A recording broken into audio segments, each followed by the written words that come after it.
Hi, Danielle from Chicago, and my question is for Paul. What is your secret to not aging? So tip up your cup and throw your hands up and let me hear the party say, I'm kinda buzzed and it's all because this is how we do it.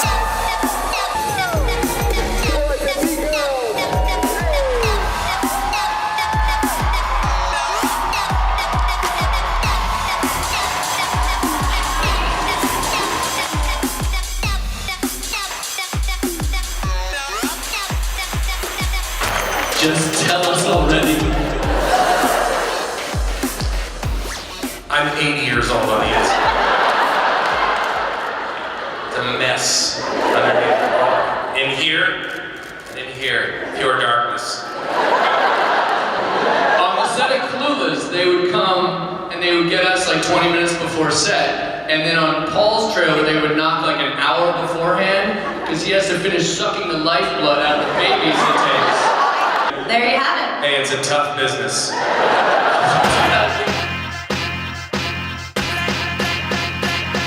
90s paperback out of a grocery store bag.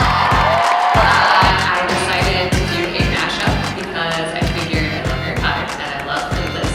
And if, let's be honest, if Cher was at Hogwarts, she would 100% be a Slytherin. So I got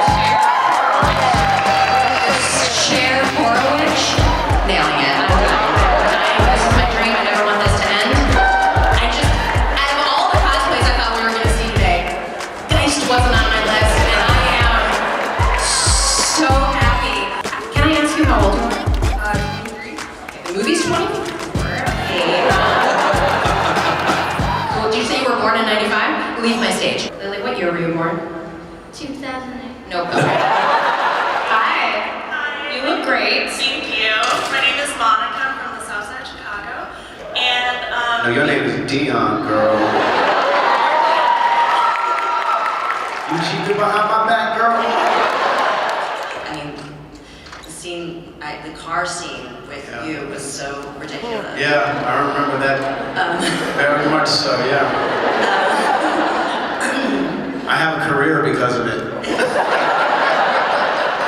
Well.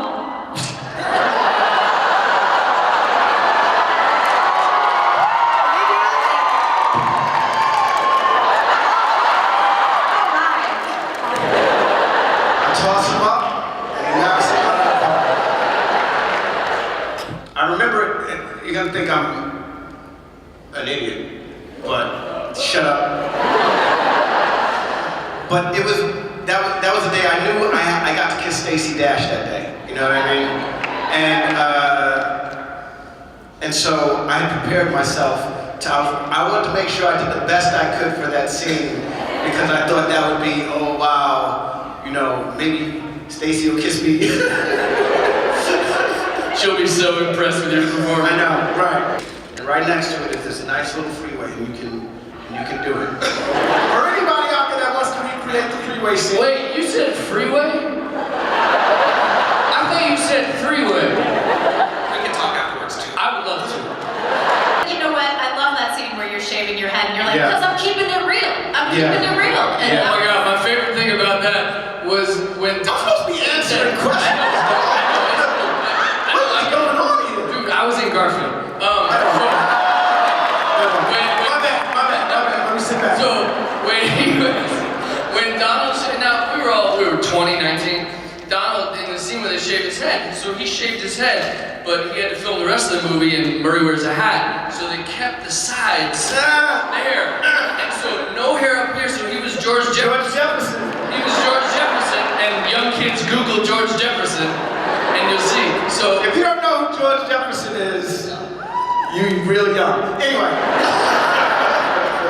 how much on-camera sort of freedom did you guys have? I mean, I imagine it was a pretty tightly locked down script. Well, I wrote, I'm keeping it real. I just want to make sure that that's well known that I didn't get paid for it either. I'm going to be honest with y'all. I mean, I got paid to be in the movie, but keeping it real came from me, y'all. You're welcome. And we have one more guest coming on stage. Please welcome.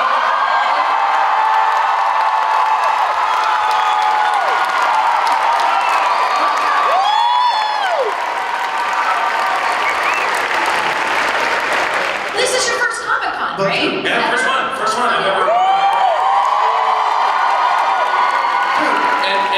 And also, you get the small chair because you're Ant-Man.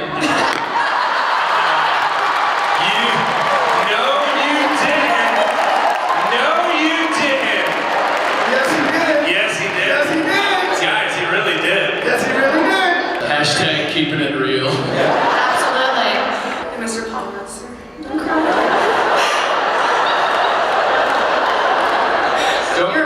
Don't cry, because he also feeds off tears. But please, just call me sir. My pleasure. Oh, this is taking a turn. We could all leave and just let it happen. I had a sticker that said, "Why be normal?" And I thought, I'm gonna put this on our car, but I'm gonna put it upside down. Yeah, you did. And I'm like, brilliant. This is. And that was me at 16. That's awesome. Are we the same age? I don't know, you say it weird. You say it like it's an accusation. Well, I saw Brittany Murphy's audition. That was incredible. Like, I remember just being blown away by what she did in that room and like thinking I had to tell Amy just in case she didn't know that Brittany Murphy was the one that had to play the part, you know? And I'm sure they figured that out on their own. But she was so good. And then I love the scene. I love when she says you're a virgin who can't drive. It's just one of my favorite moments of the whole movie. It's just her face when she gets all and it's just so good. So she was lovely. She was really lovely to work with. Thank you. She Hi. was the sweetest person too. She was. We all read her, and she was just always so smiley and sweet. Ridiculously talented. Like you see Ty, and then you watch 8 Mile. And that's the same person. Britt and I did King of the Hill together, and she was the original Joseph, which is this, if you go back and listen to the original Joseph, it's the strangest character in the world. And it's Brittany. I mean, she came up with this insane voice, and she was so incredibly talented. She could sing, she could dance. You know, she's She's like a pretty Donald. She's like a really pretty Donald Faison. That's how I describe her. Because you can sing and dance. No, I'm saying that in a good way. No, I totally. Okay. Hi. Hi, my name is... We're definitely gonna talk about this later. To when you were making Clueless all those years ago and impart wisdom from now, what wisdom would you give to your younger selves? I know. Actually, I have an answer for that. When I go to the kitchen and I make the sandwich, I would put the mayonnaise on the bread and not directly onto the turkey itself.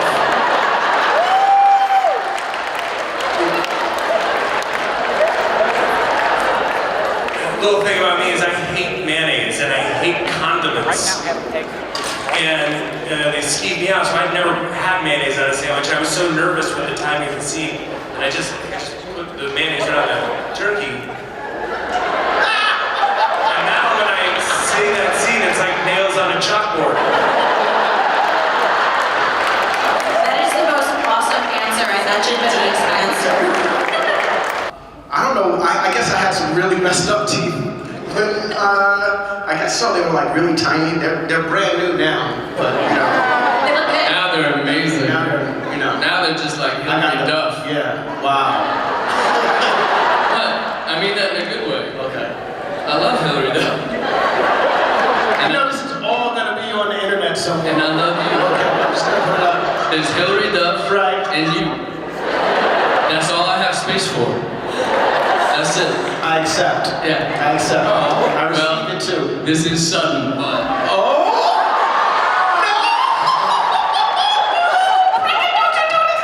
it's just you complete me. There's nothing in there. There's nothing in there. Bracken, you were the perfect, like, again, optimistic, but perfect. Sure was. Classic 90s stoner here. How much of a stretch was that for you?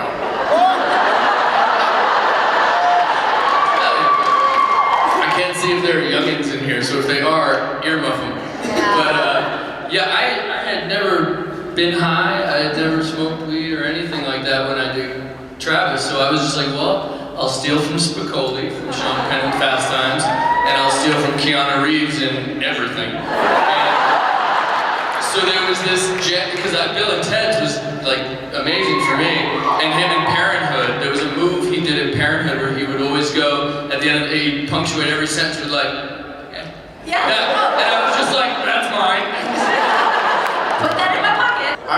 My 21st birthday, you guys might not remember this, but 3 of you took me out for my 21st birthday. Do you remember that? I was there? All 3? Yes! Do you remember making the film? Yeah. She has most of the 90s blocked out. Tell us more about the birthday. Tell us more, Donald. We ran into Johnny from the Karate Kid that night. William Zabka. And we went to Jones on 3rd for a hot second. You don't remember this. You don't remember this. Listen, I tell this story everywhere I go, and you don't remember this.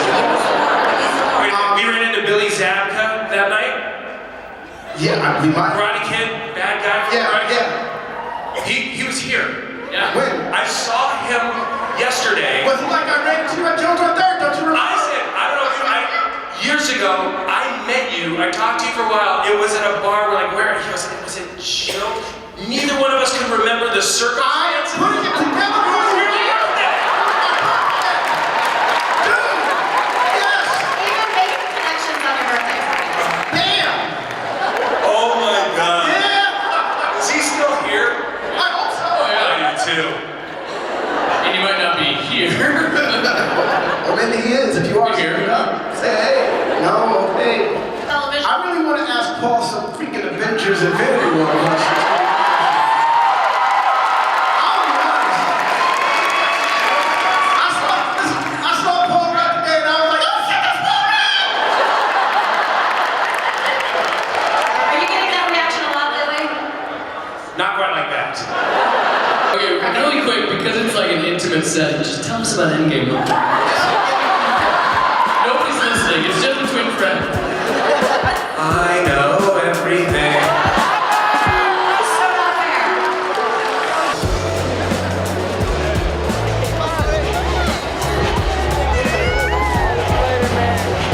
Captain America and the Mighty Avengers, Captain Marvel, and of course, Marvel's World of Wakanda series. With the backpack and the phone. It's all happening here.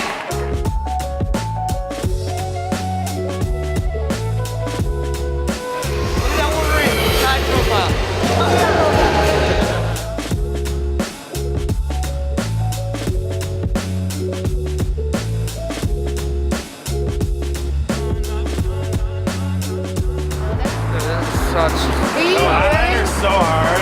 A little bit more. Okay. Wait, come here. Wait. God damn it. Yeah? Now I'm one of the dudes that uses today as an excuse to wear fucking... Wait, now he actually is starting to look like more There's character. a bunch of those, you guys see, you know?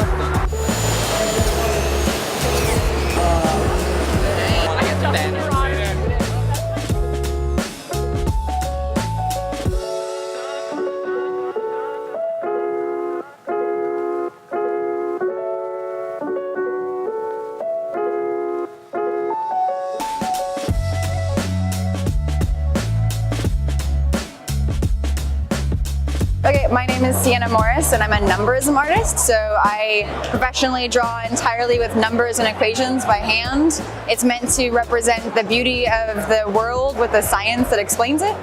It sort of evolved over time. So originally I was drawing with the numbers of the clock 1 through 12, and that was therapeutic to try to keep myself living in the present.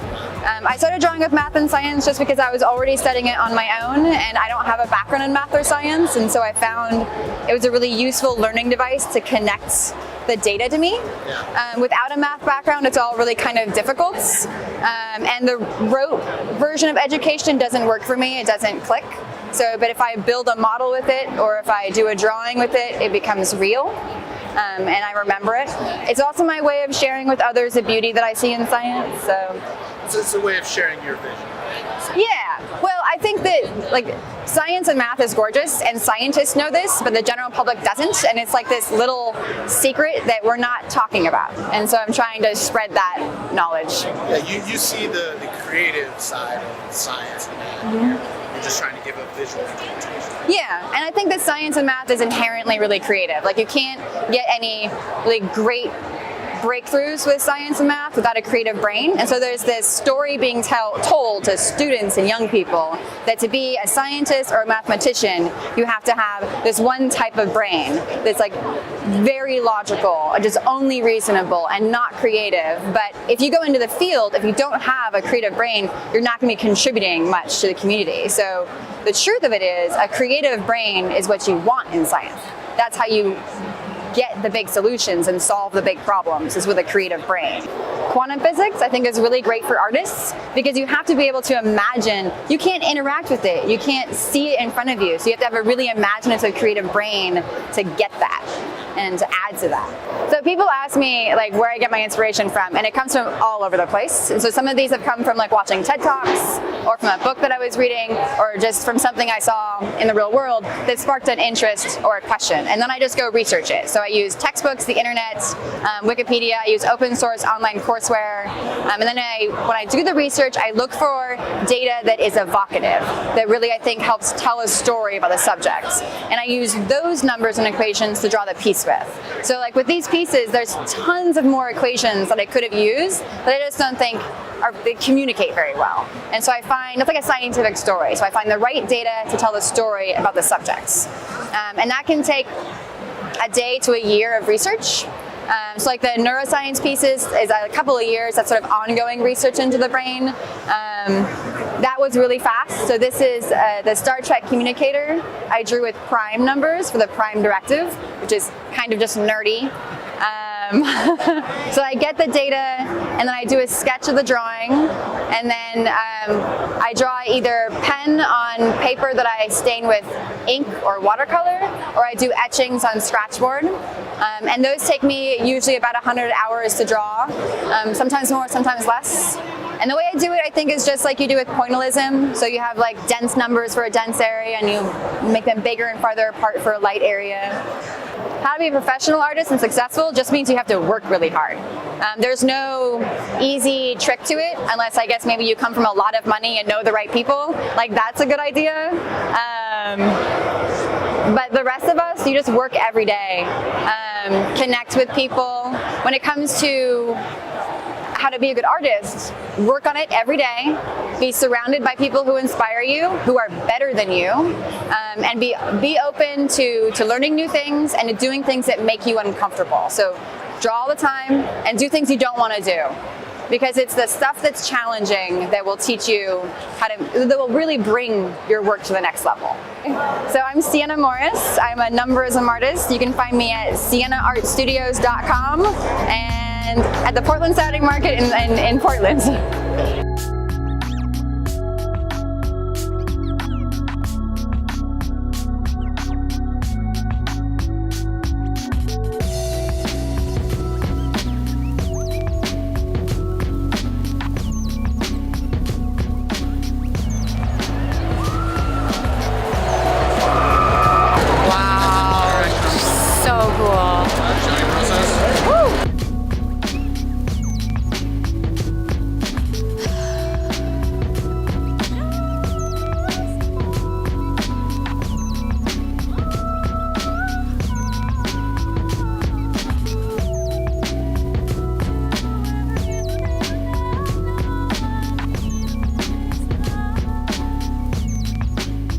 Yeah, my name is Pat Kenrick, and I'm an artist, and I started when I got out of art school in college. There was no jobs for artists. There's nothing that says, oh, hey, come work here.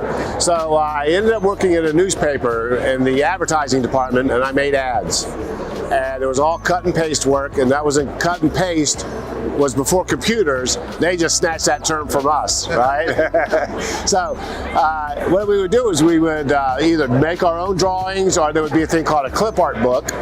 And we would go to these books, or we would make our own drawings, and then we would cut them out, and we'd paste them down to the ad, and then we'd have the type, and we'd paste the type down, and then we would have a camera shot of it, and they would make a plate off of the camera shot, and then it would go to the press. And that's how I got started doing this type of work. I got very good with an X-Acto knife because everything I did was cut out. Yeah.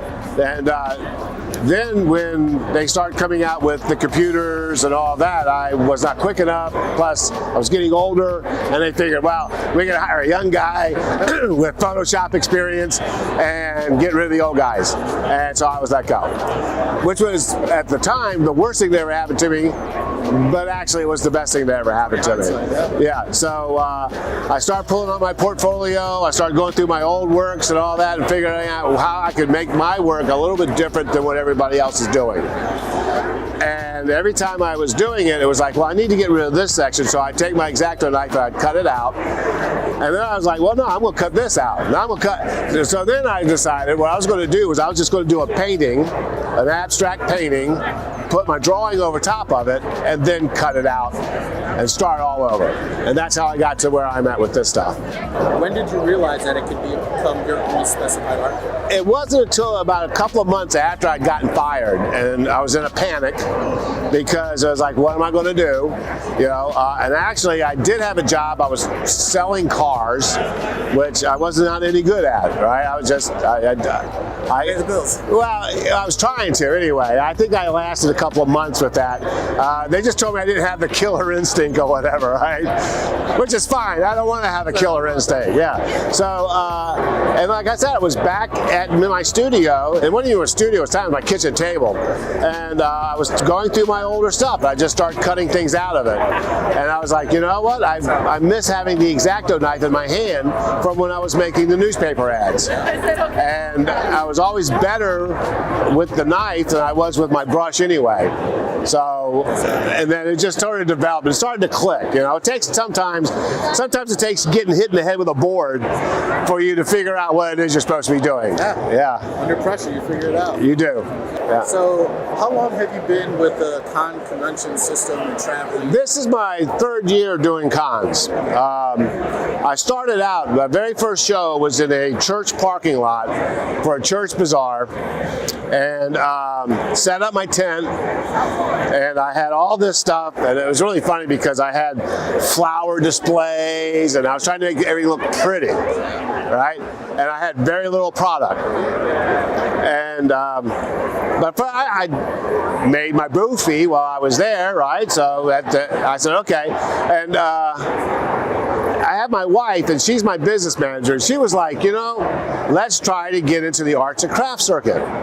So I said, okay. So we got into this first one at Myrtle Beach, South Carolina. It was indoors.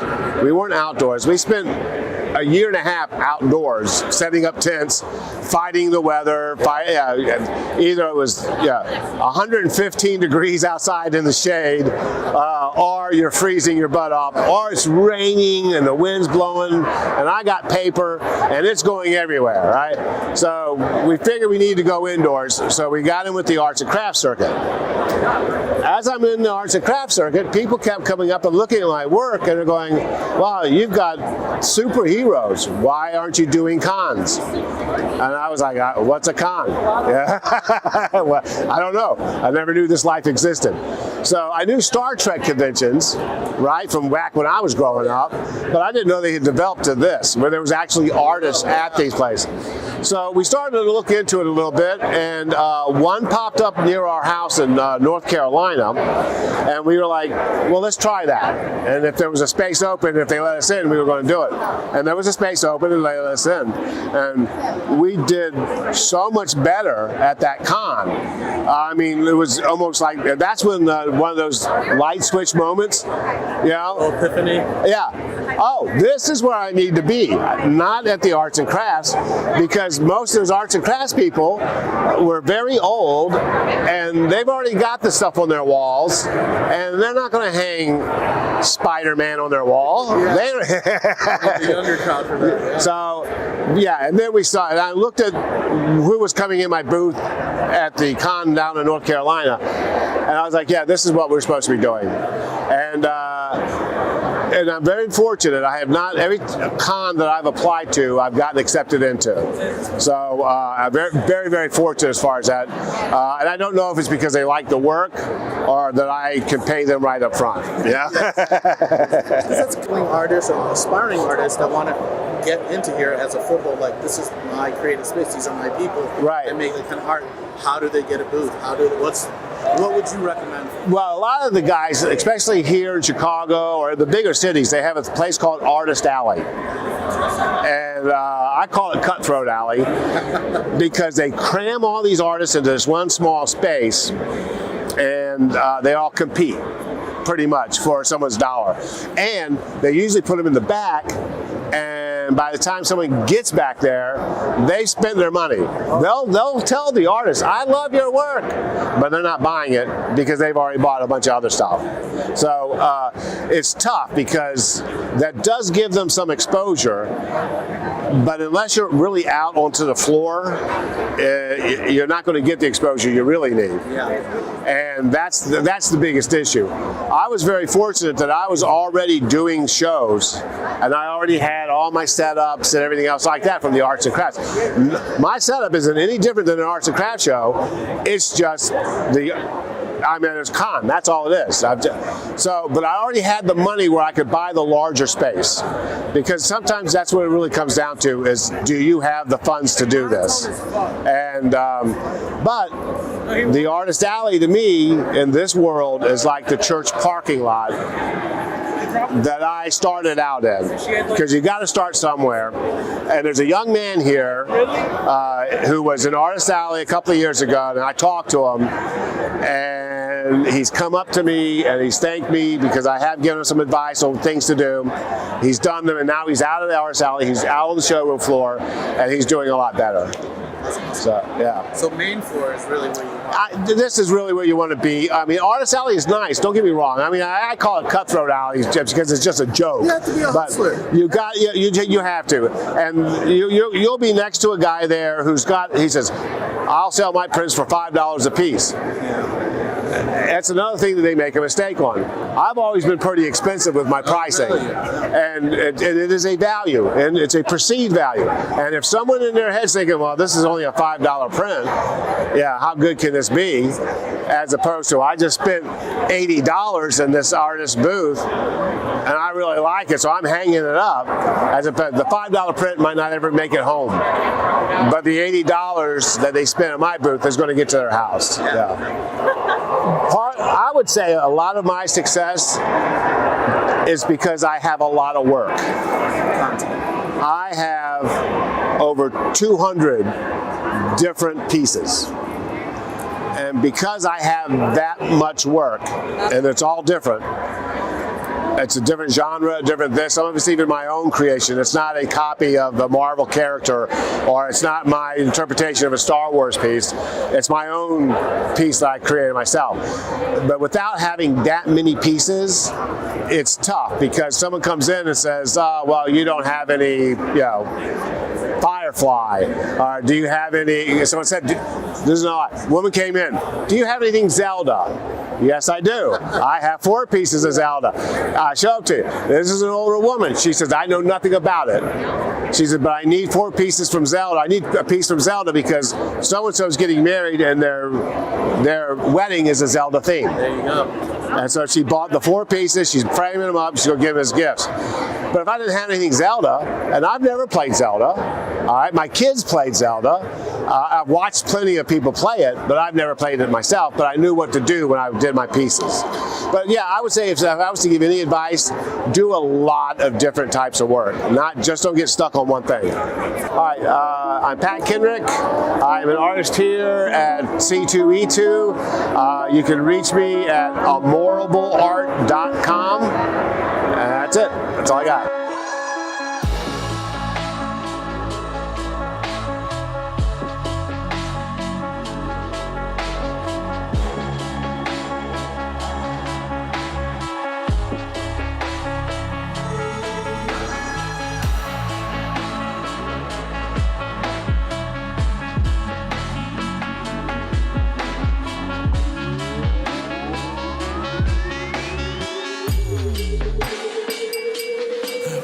Yeah. Yeah. What? Yeah. Yeah, yeah, yeah. Load it. Yeah. What? Yeah. Yeah.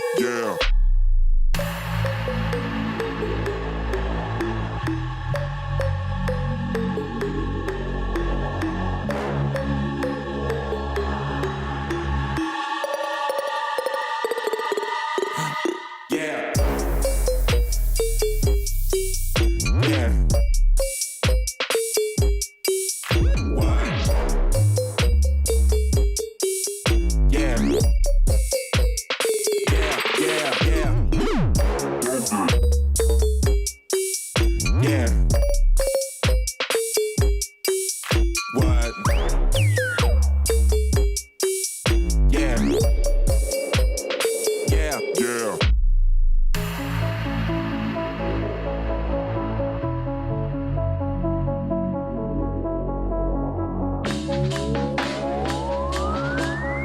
Hi folks, I'm Greg Wright. I write for Source Point Press. I do a number of different comics. I'm a college professor by day and I write comic books by night. And I want to tell you about some of them. I wrote Wild Bullets. There's a Christmas story and a New Year's story. In it, each of the Bullet family takes a turn telling the story, and when they do, a different artist takes over in a different style and genre. So there's crime, sci-fi, horror, adventure, all in a pulp mashup murder mystery on Thanksgiving and one on Christmas. They're dysfunctional pulp adventurers, a detective, mad scientist, monster hunter, and archaeologist. I also wrote Monstrous, which is set in Frankenstein's Europe and has got steam-powered robots fighting monsters. It's a lot of fun, and it's getting made into a TV show in Hollywood, so I'm really excited about that. There's zombies and vampires and Igor doing tech support on brains in jars. Nobody says they seem, everybody's a little bit monstrous. And I wrote the Holliston graphic novels. These are based on the cult TV show by Adam Green, the horror sitcom. In this one, you don't need to know the TV show to love the comic. It's its own standalone thing. Here, four friends find a cursed credit card, threatens to destroy them, their friendship, and the town of Holliston itself. Here, the carnival comes to Holliston and brings with it killer clowns, chili zombies, and slightly more vomit than the average carnival. Got written up in Entertainment Weekly. It's got giant monsters, killer robots, and kids from Cannibal Fat Camp. It's a lot of fun, and I've also got more stuff on the way. There's more Wild Bullets coming out, more Monstrous, so check out your local comic book shops. I'm really excited about it. Well, I have a background in creative writing. I taught screenwriting for a number of years at Kalamazoo College, and it's a lot easier to get a comic book made than it is to get a TV show or a movie made. And I've also been a comic book fan my whole life, so it was sort of a natural pairing to say I could take these screenwriting skills and then put them into making comic books. And it's a lot of fun, and I like to think visually like that. I've been able to sort of hustle this. Source Point Press pays to send me all around the country doing cons almost every other weekend. To do a lot of cons in a year, and so seeing that hustle, they're like, okay, well, Source Point Press expanded by getting their graphic novel Rotten Tail made into a movie, which is coming out in and it's coming out in April for Easter. It's a giant mutant Easter bunny who goes on a killing spree in the town of Easter Falls. It's got a lot of Easter-themed puns that are really excellent. And since they've got some conversations started with media folks, then just as a natural natural thing to get some animated series started up, live action TV shows, and other movie deals in the works. Well, I would start by getting a PhD in English. No, I wouldn't. I wouldn't recommend that at all. I wouldn't recommend it to anybody, ever. But no, I think that, be a fan first. Figure out what it is that you like. Do the kinds of things that you like seeing, because then there's a market out there for it. Because if it's like, hey, I really like Batman type stuff, read a lot of Batman. Tell a story that's like Batman. But make it different from Batman, because obviously you don't want to violate copyright. Yeah, make it your own. Yeah. Take what's out there and make it your own. All those things that I was just saying are stuff that I loved growing up as a kid. Horror stuff, adventure stuff, Indiana Jones, Ghostbusters. Taking all that and putting it into something that's new and fresh and different is really the name of the game. So find the stuff that you like, consume it, and then get yourself some original takes on it. It is a bit of a struggle because I have to focus on like my online classes sometimes when I'm not at home and just have an internet connection and things like that. But realistically though, it's a lot of work. It's a lot of fun getting to meet people and go all over the country, and I'm a missionary for my own products here, which is great. But it does sometimes get a little bit wearing. But con season is only so long, so I can have plenty of time to recharge. Same thing with teaching too. I'm not doing it all the way every day, all year round. So I feel like I've got a good balance. Although you might be hearing my voice start to go a little bit right now. Day 3. Right? Yeah.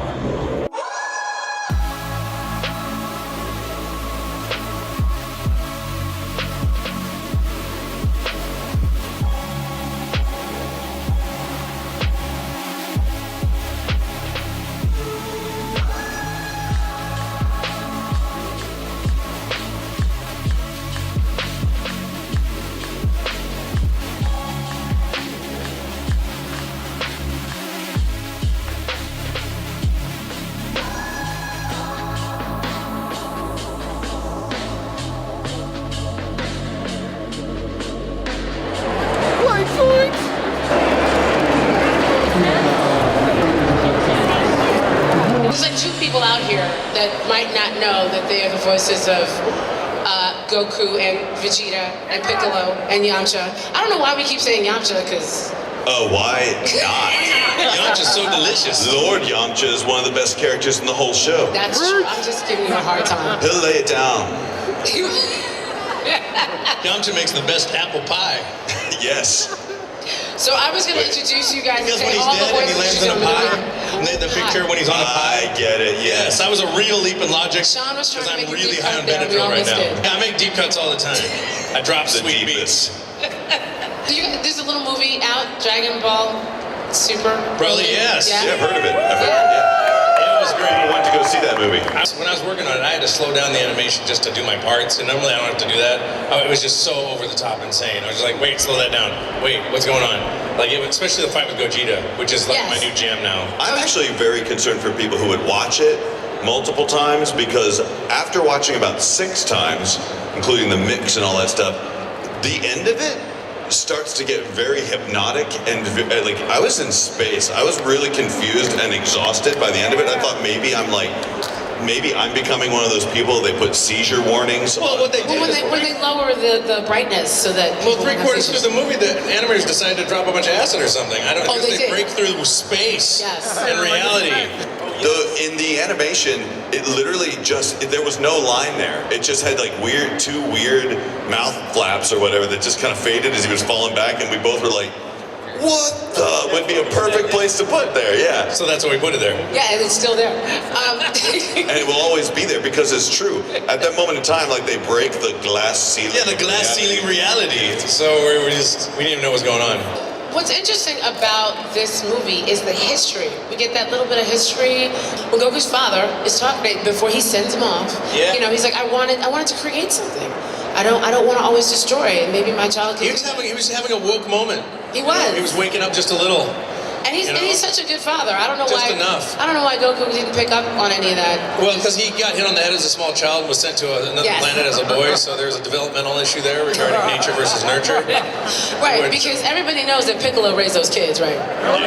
Everybody's clear on that. Master babysitter Piccolo. That was actually, it's funny you point that out, because to me, that's my favorite moment in the film. When Guine says to Bardock, like, why are you doing this? Like, men don't normally care about their kids or whatever in our Saiyan culture. He's like, I don't know, I just felt like saving something for once. And that's the first time that I actually felt perhaps like there was some sort of predestiny to what Goku was supposed to do. It wasn't just that he fell on his head. When you said saving something for once, I pictured him saving leftovers. I don't know why. I'm saving these leftovers for once. He was at the kitchen, he's about to put them down to the garbage disposal, but he thought, you know what, Gine, I'm gonna save these leftovers for once instead of throwing them down the trash. You know, I don't know why I'm thinking about leftovers. I think because I think you're hungry. Like that's the third food restaurant. Well, there's also a Benadryl factor, but you know, there's that. Benadryl, sure. Sorry, I interrupted your story. But what were you saying, buddy? No, it's good. You kind of get the point. Yeah. What do you guys think Beerus was actually doing throughout the whole movie? Beerus was holding his breath, hoping that Goku and Vegeta, or especially Vegeta, doesn't find out the secret that he mentions at the beginning of Battle of Gods. Do you remember when he was talking about like, oh yeah, I forgot I sent Frieza to destroy that planet or something like that? Vegeta still doesn't know that yet. So I think that and when he does, that is the next big battle. Oh yeah, that's what I'm waiting for, man. Eventually, if Akira Toriyama doesn't forget, which he's he does that a lot. Launch. If he doesn't forget, like I think that would be an interesting element. Both Gogeta and Broly were not canon before this movie, and now they are. Right. But what's interesting about Gogeta, when I thought about it, is if Goku, you are really hungry. I'm hungry, man. And these chips are tasty. Sean's got the munchies. We're Sorry, leave it it's at that. totally rude. My question is, like, if he went Ultra Instinct, would any of that be necessary? We were perplexed why that didn't happen, and I haven't recorded. I record Ultra Instinct next week, so I haven't got there yet. But literally next week, Raleigh's like, "Your Ultra Instinct session is next week," and I'm like, "Excellent. Let's set aside a special time frame and session." But as far as my comment on Gogeta was not necessarily. That's a good comparison. That why didn't they go Ultra Instinct? And I don't know why they did fusion, but Goku had decided that would be the only way they could beat him when he grabs Vegeta's hand and they run off to try the fusion with Piccolo. But I'll be honest, I was never really into Gogeta or Vegeta when back in the day, because I just didn't latch onto it like a lot of people did. It just seemed like an excuse to make someone power up when you don't have another good reason to make them power up, which is not necessarily true, but it's just what I thought. But back then they couldn't go blue or my point God is after I saw the movie, I'm Gogeta fan, I want the action figure. It's the most badass thing ever. So I totally get it now, and I'm like They should all have over 3 action Gogeta. figures, like when they screw up, and then when they actually do it. I gotta give Sean credit for coming up with this line, but when there was that whole fusion moment after Gogeta has formed, and he's talking to Piccolo, and he's like, what do we call you? And we were both working on that session together, and it was like, let's kind of come up with a name, and Sean just improvised this whole like,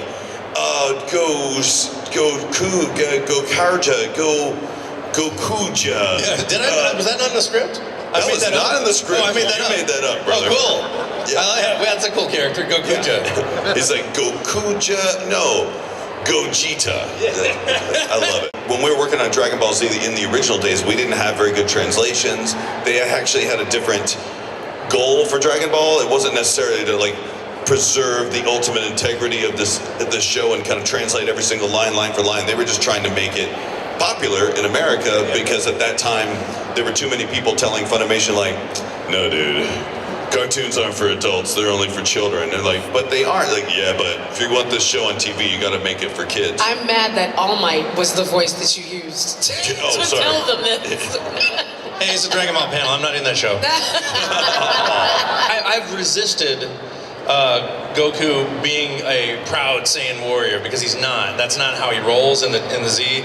And as this whole father-son situation unfolds and this whole story unfolds, I felt like at the end, I was looking at the script and I was like, this is one of those moments where it's so heavily implied. My producer, my director's like, you probably should say it. And I wasn't comfortable at first, but then when I thought about it and recorded the whole movie, I'm like, no, this really works well here. I think that's Goku finally, maybe unconsciously or consciously opening up into exploring his Saiyan roots. Because, he was raised on Earth, so, it's when you're adopted, that's your culture, so, because I'm adopted, so I get that. I love how, in the end of the movie, how oblivious Goku, he's like, it doesn't matter, you do realize you're our enemy, I don't care, here's some food, I can find you, it's no problem, bye, and then he turns away, call me Kakarot, whatever, I mean, it's just... That movie ends about 15 times, too, during that scene. Yes.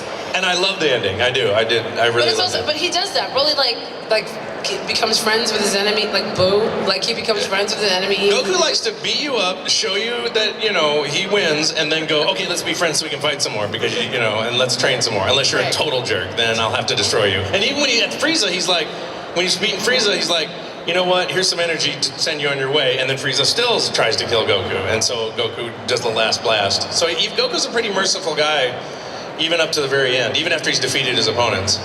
Okay, favorite fight scene in the movie or the TV series? Well, my favorite in the movie is when Goku's being dragged around a la Hulk versus Loki. Yes. You know what I mean? And that was a really painful scene to do, but I really, really enjoyed it. I also like, well, my girlfriend's favorite scene, which is kind of secretly mine, she loves Goku looking through the glass, flaring his nostrils, intimidating those guys.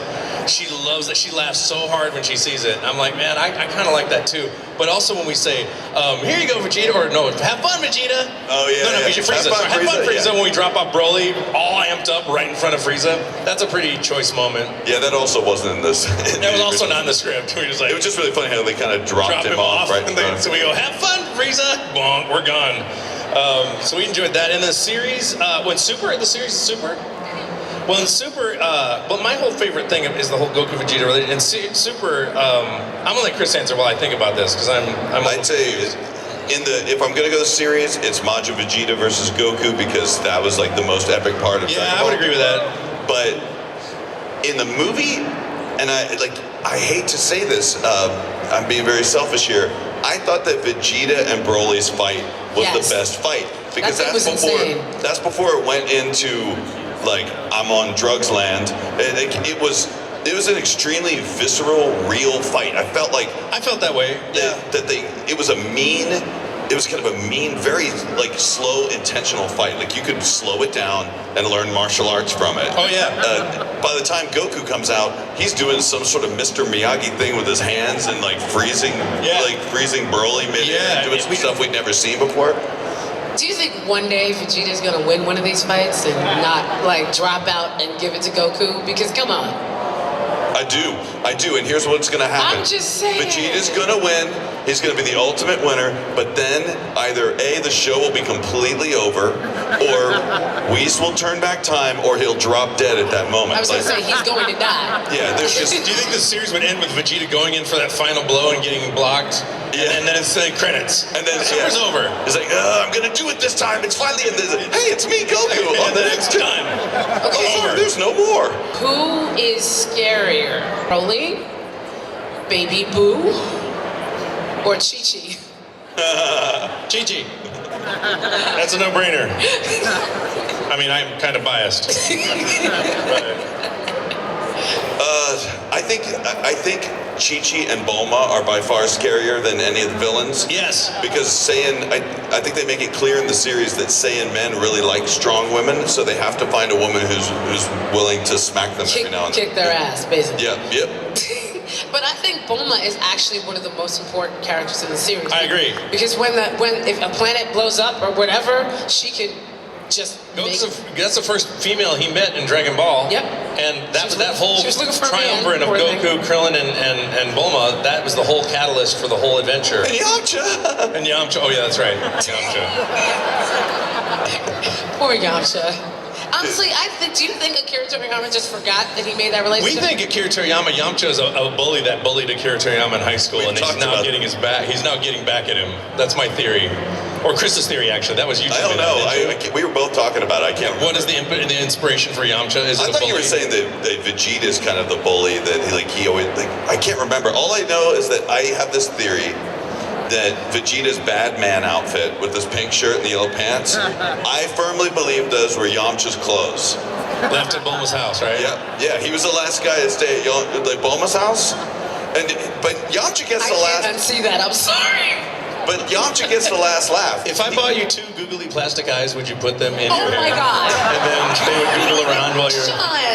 I'm sorry. You said you were a lot of fun, and I think that would be a lot of fun, because when you have googly eyes... Did you see that Christopher Walken sketch where it's googly eyes? I was going to say now... Eyes on plants, so googly eyes. It was a great Chris Walken sketch on SNL. Sorry. And now I'm going to have to go buy and find a pair of sunglasses and make this happen. Oh my God. Sorry. Goku. Now, if you do Goku in the next one as the voice of Christopher Walken. Yes. Cool. My favorite thing is speaking Japanese as Christopher Walken. Konichi wa. Oh no! It looks great. Watashi wa. You can totally do it. I work really hard, at least on my part in Kai and Super, is I have a Japanese script in the booth with me at all times. And, I've had to, I don't ever, no, not usually, no. I mean, we stick really close to it. I try to keep it, I'm trying to keep it consistent for everybody, Can you think of one? The only times we add humor sometimes, or we change humor sometimes when it doesn't seem like it'll translate. That's what I was thinking. Yeah, a joke that doesn't translate well. Where there'll be like some Japanese joke that's like you're a red bean paste fork or something like that, which makes no sense in America. Like something that, so we might add another joke there. We try to keep it, the mechanics and the storyline and the historical information about characters and the power levels canon, especially. They love puns in Japan, and a lot of times those puns don't work in English. So that's when the writers have the hardest job trying to find a similar pun in America. Sean, when you first, years ago, saw... 20 this month. There you go. 20 years ago, you've been voicing Goku. When you first saw the anime and you knew you had to voice this character, and you first saw that scream... Oh, it didn't go down like that. What happened was I was trying to prepare it for the audition, and they were only airing the episodes where Piccolo and Gohan are running around the forest, and Gohan is at the hands of being abused by being left in the forest with no food and water. And Piccolo's like, oh, I'll send him an apple. Bing, magic apple. I was watching those episodes going, there's only 2 characters in this show. I'm not going to get a part on this show. And so when I show up, they had me audition for like 13 characters, right? And then my first episode was really, we were in the middle of the series. We were at like episode 53-ish, right? When Ginyu shows up. So I didn't have any crazy, I had that at the moment you're speaking of, several months down the road when Goku goes Super Saiyan for the one first that's in time. the header of your Twitter where you're just screaming. Oh, that is from Battle of Gods. That is during. I will not let you destroy my world. That photo is right from that moment where I'm losing my everything. So, but I didn't have that moment until I had to do go Super Saiyan for the first time. And Chris told me after that, he said, we knew this was coming. We didn't even know if you could do that. Like, we were nervous when you came to the session. And really, it's a cue that I've used since the day I got the job, is that my voice must sound as intense as the animation, which is extremely difficult to do. And maintain. And I always feel like I'm just, for some reason I picture it as being underwater. I don't know, and I'm just kissing the surface of it. Like I always feel like I'm right underneath where it needs to be, and I always want to keep pushing it further, because if you take the voice away, it should make you. And then when you combine the visuals with, if you take the voice away, it should feel as intense as the visuals, and the visuals would feel that way. And then when you combine the two, it should be exponentially more powerful, which is what I'm always going for on those screams. So that you and everyone else out there is going, ah, and then they get goosebumps. That's my favorite thing on earth. Yeah. That's exactly what happened in this movie. It did for me as well as you, right, Chris? Yeah. I didn't mean to go on that dive right Vegeta's voice, Vegeta's scenes didn't hurt me as much. He was so much more deliberate. Plus, he was a little bit more. Plus, Vegeta was just like basically going through all of his gears really quickly, just like blue, red, like he's like, I'm gonna show him everything real quick, like almost like those animation flip books or something like that. Like, it's like let's get 2 more transformations in this movie real fast. So he's like, I'm gonna spin around. My jaw dropped during the Broly Jedi Force trick, when he's just holding Broly with the Force. And I talked to eqAKU, who's Akira Toriyama's right-hand man. I asked him, I said, is that a new move? And through a Japanese translator, he said yes. And I got the impression, if you'll notice in that scene where Goku's in red hair mode, it's a different type of energy that he uses, similar to how Super Saiyan 3 doesn't have a lot of flexibility but has a lot of power. So when he's in that mode, it seems like he does more Aikido moves. It's more your energy against yourself. Yeah, it's and like then when he goes blue, it's like back in your face. Yeah. So he does this thing with his hands, and he does this focusing thing, and then it's like a calm energy where he controls Broly and then looks into his soul with whatever Jedi mind powers he has. I probably shouldn't construe the two because I think DBZ stands on its own right without being compared. But no, you're right. It was very like water. It flowed. Yeah, and then he does those moves, and even when he's breaking through, and then he's punching really slow. He's like, no. And I think Goku's trying to do like a Crouching Tiger, Hidden Dragon. He's trying to master and transmit and try to have try to find a young student to mentor. So at the end, I think Goku really is looking for someone to train and pass on who could match him or exceed him. So I think Goku's very excited about that as well, and that's what he was looking for. And he doesn't think Broly's an ultimately evil guy. Yeah, shame he doesn't have any kids he can pass the skills on to. Yeah.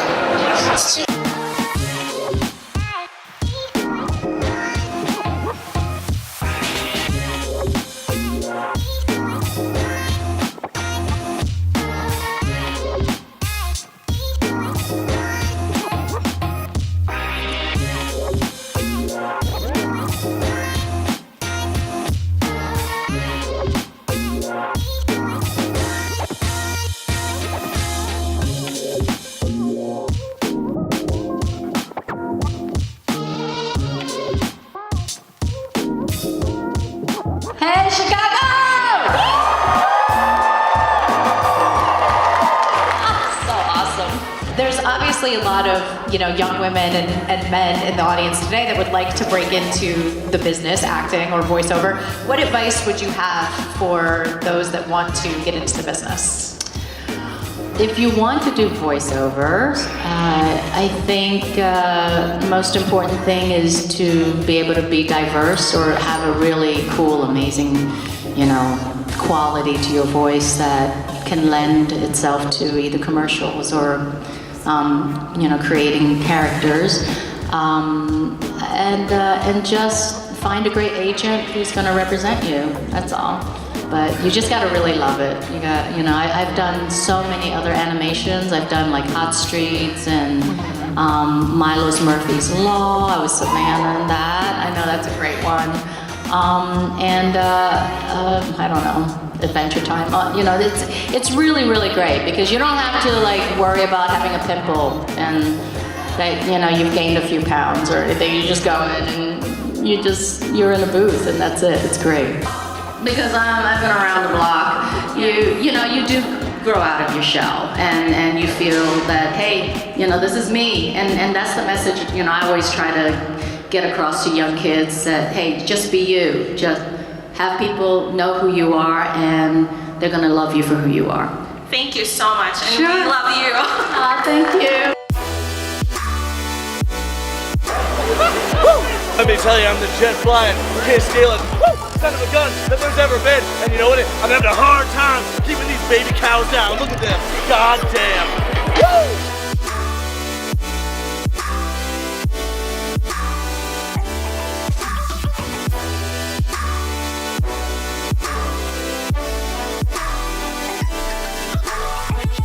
I'm Greg Wright. Sienna Morris. My name's Pat Kendrick. Thanks for watching the Odd Owls podcast. Thank you for watching the Odd Owls podcast. Have a nice day. Cool. I'm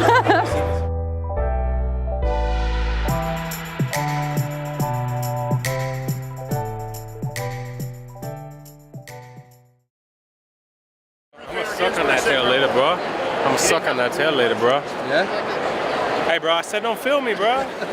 I cut you, bro. Pull it out. Okay, it worked. Don't film me. Don't film me. No. I said don't film me. No photos.